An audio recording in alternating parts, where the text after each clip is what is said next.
And एक बार फिर ITI वालों के लिए बहुत बड़ी अपॉर्चुनिटी वैकेंसी निकल कर है। देखिए यहाँ पर डी ट्रिपल एस बी की तरफ से बहाली निकल कर है। देखिए यहाँ पर आईटीआई वालों के लिए बहुत बड़ी अपॉर्चुनिटी निकल कर है। देखिए यहाँ पर दिल्ली सब ऑर्डिनेट सर्विस सिलेक्शन बोर्ड की तरफ से आपका वैकेंसी निकल कर है, जिसमें आपका क्राफ्ट इंस्ट्रक्टर यानी इंस्ट्रक्टर की बहाली निकल कर है, जिसमें आईटीआई डिप्लोमा बीटेक वाले अप्लाई कर सकते हैं। बहुत अपॉर्चुनिटी है आईटीआई वालों के लिए, तो बहुत अच्छी खासी वैकेंसी होने वाली है। तो दोस्तों यहाँ पर आके अप्लाई कर सकते हैं। यहाँ पर देखिए link for online application registration पे आपके अप्लाई कर सकते हैं। तो यहाँ से चलिए इसके ऑफिशियल नोटिफिकेशन पे जाने का प्रयास करते हैं। ऑफिशियल नोटिफिकेशन के माध्यम से जानने का प्रयास करते हैं, क्या एलिजिबिलिटी है, क्या चयन प्रोसेस है, क्या कौन कौन से लोग अप्लाई कर सकते हैं, क्या क्राइटेरिया है, कभी कौन कौन से फॉर्म को फिलअप कर सकते हैं। तो चलिए दोस्तों इनके ऑफिशियल नोटिफिकेशन के माध्यम से जानने का प्रयास करते हैं। तो दोस्तों इसके ऑफिशियल नोटिफिकेशन पे आ गए हैं। तो यहाँ पर आप देख सकते हैं कि डी ट्रिपल एस बी की तरफ से बहाली निकल कर आई। यहाँ दिल्ली सब ऑर्डिनेट सर्विस सिलेक्शन बोर्ड की तरफ से यहाँ पर वैकेंसी निकल कर आई है। तो चलिए दोस्तों यहाँ पर आप देख सकते हैं ओपनिंग डेट यहाँ पर आपका 3 यानी 9 मार्च से आपका फॉर्म स्टार्ट हो जाएगा और 7 अप्रैल तक आपका फॉर्म लास्ट डेट रहेगा फॉर्म का। तो चलिए दोस्तों अच्छी खासी वैकेंसी होने वाली है। तो देखिए यहाँ पर आप देख सकते हैं कौन कौन से पोस्ट के लिए बहाली निकल कर है। यहाँ पर देखिए यहाँ पर आप देख सकते हैं कि इंस्ट्रक्टर नाइट के लिए आपका बहाली निकल कर है। और देखिए पे लेवल भी आपका 4200 ग्रेड पे रहेगा। और क्या ग्रुप बी की जॉब है, जिसमें से आपका क्या रहने वाला है, यहाँ पर आप देख सकते हैं कि इसमें आपका ईडब्ल्यूएस के लिए आपका एक सीट पर वैकेंसी निकल कर आया है, जनरल के लिए 2 सीट पे, ओबीसी के लिए 2 सीट पे, और एससी के लिए 1 सीट, एसटी के लिए 1 सीट, और टोटल आपका 7 सीट पर वैकेंसी निकल कर आया है। इसी तरह आप देख सकते हैं टेक्नीशियन असिस्टेंट के लिए, जूनियर के लिए आपका निकल कर आया है, मेंटेनेंस मैकेनिकल के लिए आपका निकल कर आया है। देखिए यहाँ पर आपका क्राफ्ट इंस्ट्रक्टर बेसिक कस्टोमोलॉजी आपका, जिसमें आईटीआई वाले, अप्रेंटिसशिप वाले, एससीवीटी वाले, एनसीवीटी वाले आप अप्लाई कर सकते हैं, होल्डर वाले अप्लाई कर सकते हैं। यहाँ पर अब अगला देख सकते हैं यहाँ पर क्राफ्ट इंस्ट्रक्टर यानी बेसिक कस्टोमोलॉजी, यानी आप यहाँ पर आप देख सकते हैं डिग्री डिप्लोमा वाले अप्लाई कर सकते हैं। क्राफ्ट इंस्ट्रक्टर मैकेनिक मोटर वाले यानी आईटीआई वाले यहाँ पर जो अप्रेंटिस कर चुके हैं उसके लिए अप्लाई कर सकते हैं। यहाँ पर क्राफ्ट इंस्ट्रक्टर ड्राफ्टमैन सिविल के लिए है, जिसमें आईटीआई वाले अप्लाई कर सकते हैं। यहाँ पर क्राफ्ट इंस्ट्रक्टर ड्राफ्टमैन सिविल के लिए है, जिसमें डिग्री डिप्लोमा वाले अप्लाई कर सकते हैं। यहाँ पर क्राफ्ट इंस्ट्रक्टर फिटर वाले, जिसमें आईटीआई वाले, एनसीवीटी, एससीवीटी अप्रेंटिस वाले अप्लाई कर सकते हैं। यहाँ पर आप देख सकते हैं क्राफ्ट इंस्ट्रक्टर इलेक्ट्रिशियन की बहाली निकल कर है। यहाँ पर इलेक्ट्रिशियन वाले अप्लाई कर सकते हैं, आईटीआई फिटर या आईटीआई वाले अप्लाई कर सकते हैं। यहाँ पर क्राफ्ट इंस्ट्रक्टर इलेक्ट्रिशियन के लिए देख सकते हैं, जिसमें से आपका डिग्री एंड डिप्लोमा होना चाहिए। यानी अलग अलग, यानी डिग्री डिप्लोमा के लिए अलग निकल है, आईटीआई के लिए अलग निकल कर है। यहाँ देख सकते हैं रेफ्रिजरेटर एयर कंडीशन आईटीआई वाले के लिए निकल है, जो अप्रेंटिस कर चुके हैं उसके लिए बहाली निकल कर है। यहाँ पर देखिए यहाँ पर craft instructor air condition and refrigerator यानी डिग्री एंड डिप्लोमा वाले के लिए निकल कर है। यहाँ पर craft instructor fashion design and technology के लिए यहाँ पर एसटीसी एनएसी यानी होल्डर अप्लाई कर सकते हैं। यानी यह मतलब हो गया कि नेशनल अप्रेंटिसशिप सर्टिफिकेट यानी नेशनल यानी ट्रेड अप्रेंटिस सर्टिफिकेट यानी ट्रेड यानी और एनसीवीटी और एससीवीटी वाले अप्लाई कर सकते हैं। यहां पर देख सकते हैं craft instructor fashion design degree and diploma वाले अप्लाई कर सकते हैं। अब आगे देखते हैं कि अब क्या है कि आगे क्राफ्ट इंस्ट्रक्टर टर्नर के लिए यहाँ पर देखते हैं, टर्नर के लिए आईटीआई वाले टर्नर जो टर्नर से आईटीआई कर चुके हैं उसके लिए बहाली निकल है। Craft instructor computer operator programming assistant के लिए निकल कर आया है, जिसमें से आपका आईसीटीएसएम ट्रेड आता है, आईसीटीएम ट्रेड आता है, और एक आता है आपका कोपा आता है, कोपा वो वाले दोनों अब एलिजिबल है। यहाँ पर आप देख सकते हैं क्राफ्ट इंस्ट्रक्टर प्रोग्रामिंग असिस्टेंट के लिए, जिसमें डिग्री एंड डिप्लोमा वाले अप्लाई कर सकते हैं। यहाँ पर क्राफ्ट इंस्ट्रक्टर टेक्नोलॉजी में आपका अलग से निकल कर है, वो अप्लाई कर सकते हैं। यहाँ पर craft instructor swimming technology degree and diploma वाले अप्लाई कर सकते हैं अलग से। यहाँ पर सब में देखते हैं 4200 ग्रेड पे है, 4200 ग्रेड पे है, यानी आपका सभी के लिए 4200 ग्रेड पे पर आप, और सभी के लिए बी यानी ग्रुप बी का जॉब का निकल कर है। यहाँ पर देखिए टोटल वैकेंसी है, टोटल वैकेंसी है, नंबर ऑफ टोटल वैकेंसी है, तो अच्छी खासी वैकेंसी रहने वाली है। यहाँ पर देखते हैं क्राफ्ट इंस्ट्रक्टर वेल्डर के लिए, यहाँ पर देखिए दोस्तों यहाँ पर क्राफ्ट इंस्ट्रक्टर वेल्डर के लिए निकल कर आया है, यहाँ पर आईटीआई वाले अप्लाई कर सकते हैं। या craft instructor food processing food production के लिए, जिसमें आईटीआई कर चुके हैं, जैसे फूड प्रोसेसिंग मिल्क प्रोसेसिंग आता है, तो ये सबसे आप किए हैं तो आप अप्लाई कर सकते हैं। Craft instructor production food production यानी डिग्री एंड डिप्लोमा वाले अप्लाई कर सकते हैं। क्राफ्ट इंस्ट्रक्टर इलेक्ट्रॉनिक्स मैकेनिक के लिए, जिसमें से आईटीआई वाले अप्लाई कर सकते हैं, होल्डर वाले अप्लाई कर सकते हैं। यहाँ पर craft instructor electronics mechanic degree and diploma वाले अप्लाई कर सकते हैं। यहाँ पर अलग अलग पोस्टों के लिए अलग अलग दिया गया है। तो यहाँ पर आप देख सकते हैं अब यहाँ पर क्राफ्ट इंस्ट्रक्टर मशीनिस्ट के लिए बहाली निकल कर आया है। यहाँ पर मशीनिस्ट वाले ITI वाले अप्लाई कर सकते हैं। यहाँ पर दिया मशीनिस्ट के लिए क्या दिया गया है, मैकेनिकल यानी ड्राफ्टमैन मैकेनिकल के लिए, एक ड्राफ्टमैन सिविल आता है, एक ड्राफ्टमैन मैकेनिकल के लिए अलग से बहाली ITI वाले अप्लाई कर सकते हैं। यहाँ पर देखिए ड्राफ्टमैन मैकेनिकल डिग्री डिप्लोमा वाले अप्लाई कर सकते हैं। यहाँ पर एम्प्लॉयबिलिटी स्किल के लिए, यहाँ पर देखिए एम्प्लॉयबिलिटी स्किल के लिए आपका 42 ग्रेड और ग्रुप बी के रहने वाली है और टोटल पोस्ट 18 पोस्ट पर बहाली निकल कर। वर्कशॉप कैलकुलेशन एंड साइंस के लिए इंस्ट्रक्टर के लिए आपका टोटल 26 पोस्ट पर बहाली निकल कर। वर्कशॉप अटेंडेंट के लिए आपका ग्रुप सी की पोस्ट रहने वाली है, ग्रुप सी पर, और टोटल आपका पे ग्रेड आपका 1900 रहेगा और आपका टोटल वैकेंसी आपका 45 इसमें है। और total vacancy number of total आप कहे इंस्ट्रक्टर की बहाली तो 258 पोस्ट पर बहाली निकल कर आया है, जिसमें जनरल के लिए EWS के लिए आपका 20 है, जनरल के लिए 124, OBC के लिए आपका 60, SC के लिए आपका 27 और ST के लिए आपका 15 सीट पर बहाली निकल कर आया है। तो चलिए दोस्तों, यहाँ पर अप्लाई करने के लिए यहाँ पर आप देखिए, यहाँ पर नहीं, अब चलते हैं कि अब क्या क्या से एलिजिबिलिटी है, कौन पोस्ट के लिए क्या क्वालिफिकेशन होता चाहिए। चलिए तो अब क्वालिफिकेशन की बात कर लेते हैं। तो चलिए दोस्तों, अब इसके क्वालिफिकेशन पे बात करते हैं। यहाँ पर देखिए मिल राइट इंस्ट्रक्टर के लिए आपका क्या होना चाहिए, 3 ईयर का डिप्लोमा आपका होना चाहिए और 2 ईयर का क्या होना चाहिए, एक्सपीरियंस होना चाहिए और साथ में आपका CITS कंप्लीट होना चाहिए। और देखिए यहाँ पर एज, यहाँ पर आपका एज भी दिया गया है। यहाँ पर आप देख सकते हैं कि आपका 3500 से 35,400 से आपका 1,12,400 आपका रहने वाला है, जिसमें से आपका देख सकते हैं उम्र सीमा 30 आपका ईयर रखा गया है। और आपको छूट दी जाएगी जो आपका गवर्नमेंट के थ्रू आपका जो भी रिलैक्सेशन दी जाती है, आपको उम्र सीमा में आपको छूट दी जाएगी। आप देखिए टेक्निकल असिस्टेंट के लिए आपका जूनियर के लिए आपका क्या रखने वाला है, तो 3 ईयर का, इसमें भी डिप्लोमा मैकेनिकल इंजीनियर से होना चाहिए, 2 ईयर का एक्सपीरियंस होना चाहिए और साथ में आपका CITS कंप्लीट होना चाहिए। और इसमें भी आपका 35,400 से 1,12,400 रखा गया है और इसमें भी 30 ईयर रखा गया है। अब देख सकते हैं मेंटेनेंस में मशीन मैकेनिकल के लिए आपका रखा गया 3 ईयर का डिप्लोमा होना चाहिए, 2 ईयर का एक्सपीरियंस होना चाहिए और साथ में CITS का कंप्लीट होना चाहिए। और साथ में आपका इसमें भी आपका पे लेवल उतना ही है आपका। देखते हैं, अब देखते हैं यहाँ पर इंस्ट्रक्टर, क्राफ्ट इंस्ट्रक्टर, यहाँ से आप देख सकते हैं ITI वालों के लिए दिया गया है कि कौन कौन से लोग अप्लाई कर सकते हैं, कि इसके लिए क्वालिफिकेशन दिया गया है।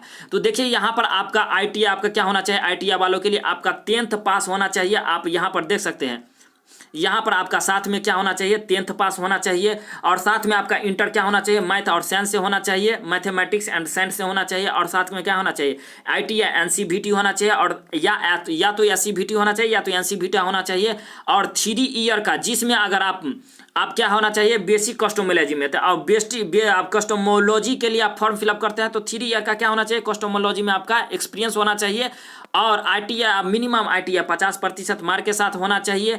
मिनिमम आपका ITI क्या होना चाहिए, ट्रेड व्हील, यहाँ पर दिया गया है ना, ITI आपका 50% और CITS आपका क्या होना चाहिए, मिनिमम 50% के मार्क्स के साथ आपका क्वालिफाई होना चाहिए। और यहाँ पर देखिए बेसिक सैलरी भी आपका दिया गया है 35,400 से, यानी 1,12,400 से दिया गया है। और क्या होना चाहिए, ग्रुप बी का जॉब है तो अच्छी खासी पे लेवल भी होने वाली है। और यहाँ पर देखते हैं, और बेसिक कस्टोमोलॉजी डिग्री एंड डिप्लोमा वाले के लिए, और यहाँ पर देखिए डिग्री एंड डिप्लोमा वाले 10th पास होना चाहिए और साथ में इंटर 10+2 आपका क्या होना चाहिए, मैथ और साइंस से होना चाहिए। यहाँ पर 3 ईयर का डिप्लोमा होना चाहिए, 1 ईयर का एक्सपीरियंस होना चाहिए और साथ में क्या होना चाहिए, आपका CITS क्या होना चाहिए, कंप्लीट होना चाहिए। यहाँ पर देख सकते हैं, यहाँ पर इसके लिए आप इसके बाद क्या होना चाहिए, मैकेनिक मोटर व्हीकल के लिए आपका क्या होना चाहिए, मैकेनिक, साथ में 10th पास होना चाहिए, 10th पास आपका 10th क्वालिफिकेशन होना चाहिए और 10+2 आपका मैथमेटिक्स एंड साइंस होना चाहिए, ITI NCVT या SCVT कोई भी हो और 3 ईयर का एक्सपीरियंस होना चाहिए, 50% मार्क के साथ आपका ITI होना चाहिए और 50% मार्क के साथ आपका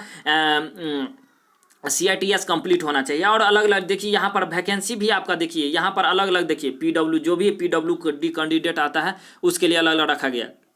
अब देखिए ड्राफ्टमैन सिविल के लिए है, ड्राफ्टमैन सिविल के लिए क्या क्वालिफिकेशन है, यहाँ तो 10th पास होना चाहिए और साथ में आपका क्या होना चाहिए, मैथ और साइंस से इंटर पास होना चाहिए, या तो NCVT ट्रेड होना चाहिए, या तो आप SCVT से किए हैं ITI और क्या होना चाहिए, और 3 ईयर का क्या होना चाहिए, एक्सपीरियंस होना चाहिए। ITI का मिनिमम 50% के साथ होना चाहिए और मिनिमम CITS आपका 50% के साथ आपका कंप्लीट होना चाहिए। और देखिए यहाँ पर सभी में जितने भी आपका ITI ट्रेड दिया गया सभी में आपका सैलरी 35,400 से आपका 1,24,000 1,12,400 आपका दिया गया है और 30 ईयर आपका उम्र दिया गया है, उम्र आपको छूट दी जाती है। यहाँ पर दिया गया है कि ड्राफ्टमैन सिविल के लिए दिया गया है, डिग्री डिप्लोमा वाले के लिए दिया गया है। तो डिग्री डिप्लोमा वाले के लिए आपका 10th पास होना चाहिए, साथ में इंटर होना चाहिए और मैथ और साइंस से होना चाहिए, और क्या होना चाहिए 1 ईयर का 2 ईयर का एक्सपीरियंस होना चाहिए, और साथ में CITS का आपका क्या होना चाहिए, कंप्लीट होना चाहिए।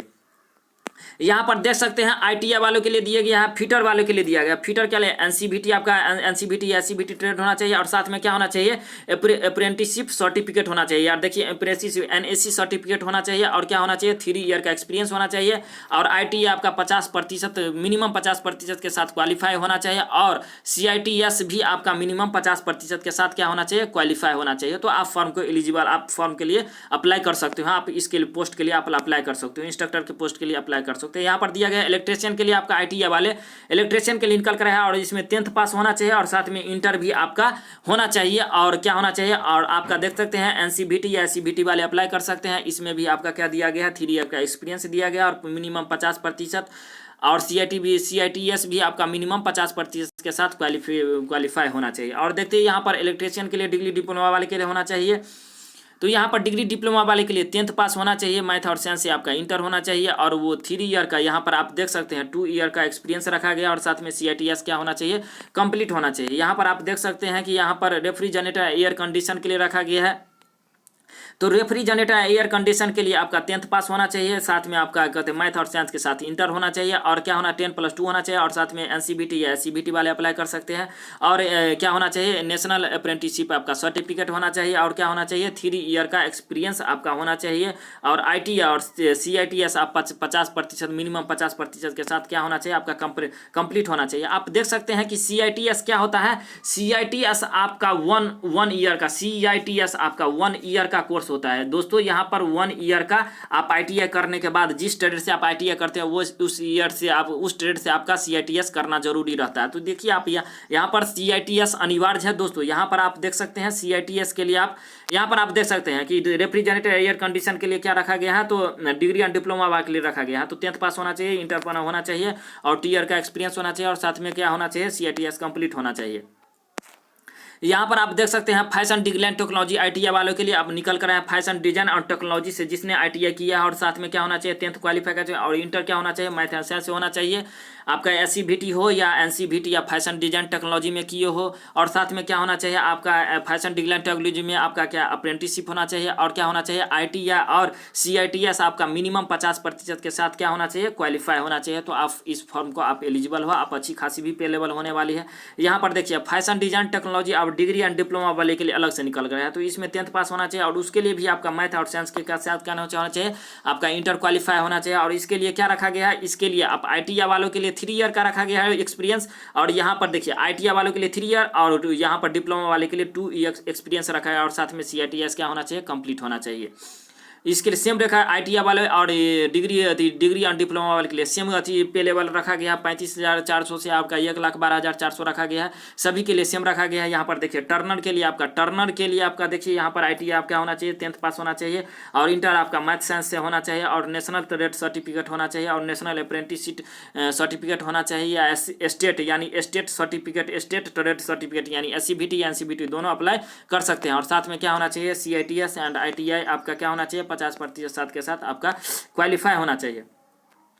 आप देख सकते हैं यहाँ पर computer operator and programming assistant के लिए आप ITI वाले के लिए निकल कर रहे हैं। यहाँ पर ITI आपका क्या होना चाहिए, SCVT या NCVT दोनों अप्लाई कर सकते हैं, और साथ में क्या होना चाहिए, NCVT आपका क्या होना चाहिए, नेशनल अप्रेंटिसशिप आपका सर्टिफिकेट होना चाहिए, और साथ में क्या होना चाहिए 3 ईयर का एक्सपीरियंस आपका होना चाहिए, और मिनिमम आपका CITS और ITI में आपका मिनिमम 50% साथ क्या होना चाहिए, मार्क होना चाहिए। यहाँ पर देखते हैं computer operator programming assistant degree and diploma के लिए, इसमें भी आपका 10th पास होना चाहिए, साथ में आपका इंटर क्या होना चाहिए, 10+2 आपका मैथ और साइंस से होना चाहिए। और यहाँ पर दिया गया है कि 2 ईयर का क्या होना चाहिए, आपका एक्सपीरियंस होना चाहिए, और साथ में क्या होना चाहिए, CITS का आपका कंप्लीट होना चाहिए। यहाँ पर आप देख सकते हैं कि यहाँ पर क्राफ्ट स्विंग टेक्नोलॉजी के लिए निकल कर स्विंग टेक्नोलॉजी में आपका क्या होना चाहिए, इसमें भी आपका 10th पास होना चाहिए, और साथ में मैथ और साइंस के साथ क्या होना चाहिए, आपका क्या होना चाहिए, आप इंटर पास होना चाहिए, और क्या होना चाहिए NCVT और SCVT वाले अप्लाई कर सकते हैं, और 3 ईयर का क्या होना चाहिए, स्विंग टेक्नोलॉजी में आपका एक्सपीरियंस होना चाहिए। तो आप इसके लिए आप एलिजिबल हो, और साथ में आपका CITS क्या होना चाहिए, चाहिए, मिनिमम 50% के साथ आपका क्वालिफाई होना चाहिए। यहाँ पर स्विंग टेक्नोलॉजी आपका डिग्री एंड डिप्लोमा वाले के निकल कर आया है, इसमें से 10th पास होना चाहिए और साथ में क्या होना चाहिए, मैथ और साइंस से आपका इंटर होना चाहिए।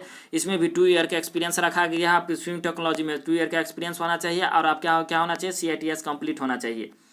अब देखिए यहाँ पर ITI वेल्डर वालों के लिए भी अप्रेंटिस, यहाँ पर इंस्ट्रक्टर के लिए बहाली निकल कर है, जिसमें से आपका 10th पास क्वालिफिकेशन होना चाहिए, इंटर भी आपका मैथ और साइंस से होना चाहिए। आप इसके साथ क्या होना चाहिए, नेशनल अप्रेंटिसशिप सर्टिफिकेट होना चाहिए और ITI आपका होना चाहिए। NCVT या CVT दोनों में से अगर कोई है तो आप एलिजिबल हो। अब इसके लिए आप क्या कर सकते हैं, आप वेल्डर के लिए आपका मिनिमम, आप ITI में आपका 50% मार्क होना चाहिए और CITS में भी आपका मिनिमम 50% आप मार्क होना चाहिए। अब देख सकते हैं यहाँ पर फूड प्रोडक्शन में लिए आपका निकल कर है, जिसमें आपका भी इसमें भी 10th पास होना चाहिए और इंटर भी आपका क्वालिफाई होना चाहिए। मैथ और साइंस से आपका अप्रेंटिसशिप होना चाहिए एंड नेशनल अप्रेंटिसशिप सर्टिफिकेट होना चाहिए और NCVT और SCVT भी आपका ट्रेड होना चाहिए और मिनिमम CITS एंड ITI आपका मिनिमम 50% मार्क के साथ आपका क्वालिफाई होना चाहिए। तो देखिए आप इस सकते हैं food production degree and diploma वाले के लिए निकल कर है, अलग से डिग्री एंड डिप्लोमा वाले के लिए अलग से वैकेंसी निकल कर आती है। तो यहाँ पर देखते हैं 10th पास होना चाहिए और इंटर आप मैथ आप साइंस से होना चाहिए और क्या होना चाहिए, 2 ईयर का एक्सपीरियंस होना चाहिए और साथ में आपका क्या होना चाहिए, CITS कंप्लीट होना चाहिए। यहाँ पर देख सकते हैं इलेक्ट्रॉनिक्स मैकेनिक के लिए आपका दिया गया है, इलेक्ट्रॉनिक मैकेनिक्स के लिए आपका क्या होना चाहिए, 10th पास होना चाहिए और साथ में क्या होना चाहिए, 10+2 आपका मैथ और साइंस से क्वालिफाई होना चाहिए। और यहाँ पर देख सकते हैं नेशनल अप्रेंटिसशिप सर्टिफिकेट होना चाहिए और यहाँ पर क्या होना चाहिए, NCVT या SCVT दोनों में से कोई है तो आप एलिजिबल है। और ITI और CITS में क्या होना चाहिए, यहाँ पर ITI और CITS में आपका मिनिमम 50% आपका मिनिमम मार्क्स होना चाहिए तो आप एलिजिबल हो। इसके बाद इलेक्ट्रॉनिक्स मैकेनिक डिप्लोमा डिग्री के लिए डिग्री वाले अप्लाई कर सकते हैं। यहाँ पर 10th पास होना चाहिए, आपका इंटर मैथ और साइंस से होना चाहिए और क्या होना चाहिए, और 2 ईयर का एक्सपीरियंस होना चाहिए और साथ में CITS आपका कंप्लीट होना चाहिए। यहाँ पर मशीनिस्ट के लिए ITI वाले मशीनिस्ट, आप जिस ट्रेड से मशीनिस्ट ट्रेड से अगर ITI किए हैं तो आपका 10th पास होना चाहिए, साथ में आपका इंटर मैथ और साइंस से होना चाहिए और साथ में आपका क्या होना चाहिए, अप्रेंटिस होना चाहिए। जिस ट्रेड से आप मशीनिस्ट अप्रेंटिसशिप सर्टिफिकेट होना चाहिए और क्या होना चाहिए, NCVT या SCVT दोनों में से आपका कोई भी ट्रेड है तो आप एलिजिबल हो। और साथ में क्या होना चाहिए, आपका 50% CITS में और 50% आपका ITI में मिनिमम आपका मार्क होना चाहिए। आप सभी के लिए आप दे सकते हैं पे लेवल भी 35,400 से और 1,12,400 से आपका पे लेवल भी अच्छी खासी, यानी 4200 ग्रेड पे आपका पे लेवल रहने वाला है। ड्राफ्ट मैकेनिकल के लिए आपका मैकेनिकल के निकल कर आया है। देखिए ड्राफ्ट मैकेनिकल के आपका 10th पास होना चाहिए और कहते हैं मैथ और साइंस के साथ आपका 10th पास होना चाहिए और नेशनल ट्रेड सर्टिफिकेट होना चाहिए और CITS क्या होना चाहिए, 50% के साथ आपका कंप्लीट होना चाहिए। यहाँ पर ड्राफ्टमैन मैकेनिकल के डिग्री उसमें भी 10th पास होना चाहिए, आपका इंटर मैथ और साइंस से होना चाहिए, 2 ईयर एक्सपीरियंस होना है और साथ में आपका क्या होना चाहिए, आपका CITS कंप्लीट होना चाहिए। यहाँ पर आप देख सकते हैं, यहाँ पर आपका एम्प्लॉयबिलिटी स्किल के लिए, आप एम्प्लॉयबिलिटी स्किल के लिए कौन आपका भर सकते हैं, तो आपका क्या होना चाहिए, यहाँ पर आप देख सकते हैं आपका यहाँ पर 10th यहाँ पर दिया गया है। यहाँ पर आपका क्या होना चाहिए, एम्प्लॉयबिलिटी स्किल के लिए यहाँ पर अच्छी खासी दिया गया है। आपका क्या होना चाहिए, डिग्री विथ आपका क्या होना चाहिए, डिग्री एंड डिप्लोमा वाले अप्लाई कर सकते हैं। ग्रेजुएट आप क्या होना चाहिए और साथ में आपका दिया गया है यहाँ पर आपका 35,000 से रहने वाला है। तो आप देख सकते हैं आप एम्प्लॉयबिलिटी स्किल के लिए आप फॉर्म एलिजिबल आप भर सकते हैं। आप देखते हैं कि अब क्या गया है और यहाँ पर देख सकते हैं अब यहाँ पर अब दिया गया है वर्कशॉप कैलकुलेशन इंस्ट्रक्टर के लिए दिया गया है। तो वर्कशॉप कैलकुलेशन इंस्ट्रक्टर के लिए आपका डिप्लोमा में कहते हैं मैकेनिकल इंजीनियरिंग से होना चाहिए और क्या होना चाहिए, 1 ईयर का एक्सपीरियंस होना चाहिए या 3 ईयर डिप्लोमा होना चाहिए और या तो क्या होना चाहिए और साथ में आपका क्या होना चाहिए, आप डिप्लोमा या तो डिग्री है तो आप अप्लाई कर सकते हैं। यहाँ पर एज भी दिया गया 30 ईयर का एज दिया गया है और देखिए पे लेवल भी अच्छी खासी 4200 ग्रेड इसमें भी रखा गया है। वर्कशॉप अटेंडेंट के लिए देखा गया है। देखिए वर्कशॉप अटेंडेंट के लिए इसका यहाँ पर देखिए आपका 10th पास होना चाहिए और साथ में क्या होना चाहिए, साइंस और मैथ से क्या होना चाहिए, आप किसी भी बोर्ड से होना चाहिए और नेशनल ट्रेड सर्टिफिकेट होना चाहिए और नेशनल अप्रेंटिसशिप सर्टिफिकेट होना चाहिए। किसके लिए, आपका वर्कशॉप अटेंडेंट के लिए रहना चाहिए। और देखिए इसमें सैलरी आपका कहते हैं पे लेवल आपका ग्रुप सी की वैकेंसी है और पे लेवल आपका 1900 है और क्या रहेगा 19,900 से आपका 63,000 आपका 63,000 से आपका 200 आपका सैलरी होने वाली है। तो चलिए दोस्तों आप इसके लिए आप एलिजिबल है तो आप अप्लाई कर सकते हैं। आप देखिए अप्लाई करने के लिए आप सबसे पहले आप इसके ऑफिशियल वेबसाइट DSSSB.online.nic.in पे जाके आप फॉर्म को रजिस्ट्रेशन करके आप अप्लाई कर सकते हैं। यहाँ पर देखिए आप लास्ट डेट रखा गया है 3 मार्च से आपका स्टार्ट होगा और लास्ट डेट आपका 7 अप्रैल तक आपका रखा गया है। तो अच्छी खासी वैकेंसी होने वाली है। तो दोस्तों आप देखिए, इसके अप्लाई करने के लिए आपको मात्र 100 रुपया चार्ज लगेगा। SC ST के लिए चार्ज नहीं लगेगा, न तो PWD के लिए लगेगा, इस सब के लिए नहीं लगेगा। जनरल के लिए आपको मात्र को एक चार्ज रखेगा। आप देखिए एग्जाम स्कीम क्या रखा गया है आपको। देखिए आप 20 मार्क का आपका, देखिए 20 मार्क के लिए आपका फेज 1 और फेज 2 में आके एग्जाम होगा। अब देखिए 20 मार्क के लिए आपका, जिसमें आपका रीजनिंग पूछा जाएगा, जनरल स्टूडेंट पूछा जाएगा, मैथ पूछा जाएगा, साइंस पूछा जाएगा, जिसमें से 20 मार्क के लिए आपका पूछा जाएगा। और देखिए 20 आपका 100 मार्क का आपका जिस ट्रेड से है, तो आपका ट्रेड से आपका 100 मार्क का क्वेश्चन पूछा जाएगा। यहाँ पर देखिए निगेटिव मार्किंग भी होगी। यहाँ पर निगेटिव मार्किंग 0.25 रखा गया है। यहाँ पर देखिए आप ध्यान अवश्य दें, आप निगेटिव मार्किंग रखा गया है। अब देखिए अब क्या आगे क्या रखा गया है। तो चलिए दोस्तों हम बारी से बात करते हैं। यहाँ पर आप देख सकते हैं, यहाँ पर आप यहाँ पर आने के नीचे आने के बाद यहाँ पर आप क्या एलिजिबिलिटी है, यहाँ पर आप होने के बाद आप अच्छी खासी वैकेंसी है दोस्तों। तो आप इस फॉर्म को अप्लाई नहीं करना अप्लाई नहीं करना भूलिएगा। आप इस फॉर्म को अप्लाई कर दीजिएगा, बहुत अच्छी खासी वैकेंसी होने वाली है। तो चलिए दोस्तों यहाँ पर देखिए, यहाँ पर जो बताए थे, यहाँ पर आप देख सकते हैं SC के लिए, SC के लिए 5 ईयर्स का छूट दिया गया है, OBC के लिए 3 ईयर का छूट दिया गया, PWD के लिए 10 ईयर का, और PWD SC और ST में जो आता है उसके लिए 15 ईयर का छूट दिया गया, और PWD जो OBC के लिए और उसमें 13 वर्ष का छूट दिया गया। तो अच्छी खासी वैकेंसी होने वाली है इंस्ट्रक्टर का, वो भी DSSB की तरफ से, वो भी DSSB की तरफ से अभी इंस्ट्रक्टर की बहाली होने वाली है। और देखिए आपका अगर ITI किए हैं और आपका अप्रेंटिस कर चुके हैं और साथ में आपका CITS कंप्लीट है, तो आप एक्सपीरियंस आप कहीं से बनवा ले, या एक्सपीरियंस सर्टिफिकेट आपका जितना भी एक्सपीरियंस रहेगा तो इतना आपका छूट दिया जाएगा। आपको इसमें मिनिमम आपका 3 ईयर एक्सपीरियंस मांगा गया है। अगर आपका 5 ईयर का एक्सपीरियंस है तो आपको इसमें आपको कुछ और छूट दी जाएगी, या अगर 10 ईयर का किसी का एक्सपीरियंस है तो और छूट दी जाएगी। तो दोस्तों अच्छी खासी वैकेंसी होने वाली है, आप इसे अप्लाई कर दीजिए, बहुत बेनिफिट मिलने वाली है। अच्छी खासी आपका पे लेवल भी है, 4200 ग्रेड पे आपका पे लेवल भी है। तो अच्छी खासी वैकेंसी होने वाली है। तो चलिए दोस्तों, इसी तरह का लेटेस्ट न्यूज पाने के लिए, इसी तरह का लेटेस्ट वैकेंसी पाने के लिए मेरे चैनल को सब्सक्राइब कर ले, बेल आइकन को प्रेस कर ले, और ज़्यादा से ज़्यादा वीडियो को लाइक और शेयर करना ना भूले। तो चलिए दोस्तों, इसी तरह का वीडियो पाने के लिए, इसी तरह का लेटेस्ट न्यूज पाने के लिए मेरे चैनल को आप सब्सक्राइब कर सकते हैं। तो मिलते हैं तब तक के लिए, मिलते हैं नेक्स्ट वीडियो में। तब तक के लिए जय हिंद दोस्तों।